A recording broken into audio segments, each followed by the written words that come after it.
So I thought I would demonstrate this 1 back, 3 back version of Solitaire.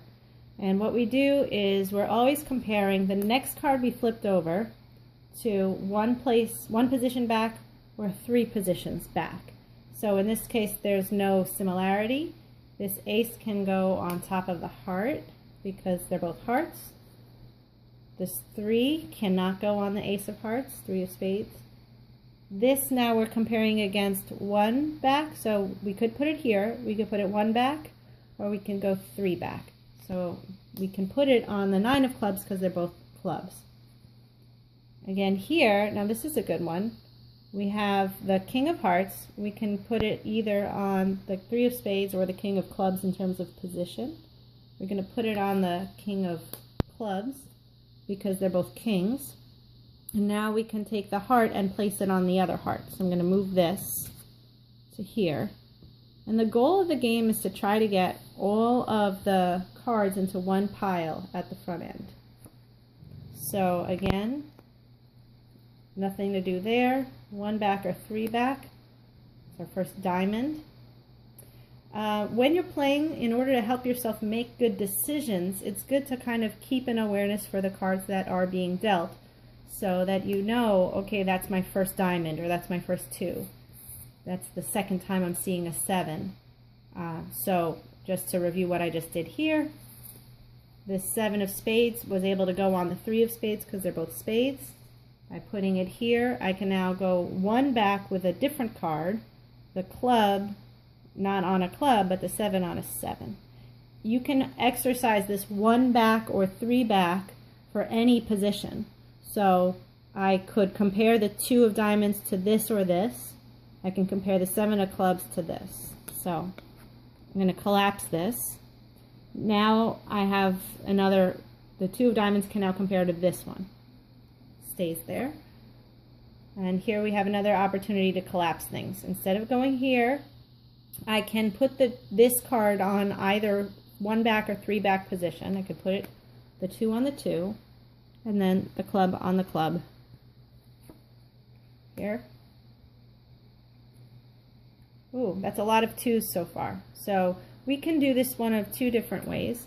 I could put the 2 of hearts on the 8 of hearts because they're both hearts. And then put the new 2 of hearts on the 2 of clubs because they're both 2s. And then onto the ace of hearts because they're both hearts. Or I could put the 2 of hearts over here and put the 2 on the 2. In that case, instead of collapsing it down to 1 pile, I'll have 2 piles. I'd have the 2 of clubs at the front, and I'd have the 8 of hearts there. So the better move is going to be to put the 2 here, because the 2 of hearts goes on the 8 of hearts, the 2 goes on the 2, and then the heart goes on the heart. So of the 2 choices, both were good moves. But this one is better because it collapses down to 1 pile. And I'll just play a few more cards out. And once we start to run out of room, 1 or 3, 1 or 3, oh, there's another 10. We've just covered up a 10. 1 or 3. As we start to run out of room, we move down this way. And we can compare to 1 or to 3. And put this 7. Remember, we've already seen a few 7s. Just saw another 10 that got covered up. So I'm going to put this here and cover up the 10 instead of the 9 because I think I've seen more 10s than 9s so far. And this one here. And look at that. We've got another opportunity. So this 7 can go either this position or this one. I'm going to put it over on the heart on the heart. And then we can move the heart 7 onto the 7, and then it'll be a heart which we can move over to this heart position. So again, it's a little bit of looking ahead, planning where are things going to be after you move them to be more efficient. But the 7 can go on the 7. If we're going to go slowly, we can carefully move things and say, can I put the ace on either of these 2? No.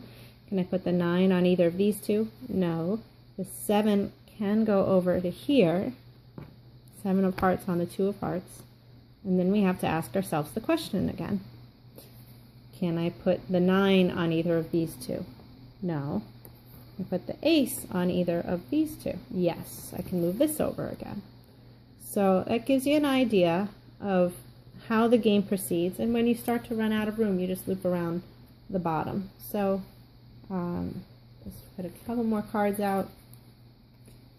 So far it's a pretty good game. It's collapsing itself kind of regularly, and once I put something somewhere in the middle, I always want to double check, does it go to either of these positions? No. There's another 9. I don't think I've seen many 8s. This one, if I could collapse it down, I can get that 4 up over there. And I'm going to start winding around. This is a 2 of spades going down here. King of spades. 5 of clubs. 6 of diamonds goes here. Can't move it forward. And the 3 of diamonds. Oh, can't quite make it to the 3 of hearts. And Queen of diamonds covers it up. 1 or 3, no. That's it for the 10s. 3 of clubs. And 5 of hearts. I can put that here. And then the 10 can go on to the 5 of hearts. 10 of hearts, this is a king of spades here. Queen of diamonds, 8 of clubs. So if I could have gotten this heart back to here, I'd have been able to collapse that over to there. So, running out of good options here. And 9 of spades. And I'm running out of room on my little table, so I'll pause the video here. But hopefully that gives you the idea of how the game is done.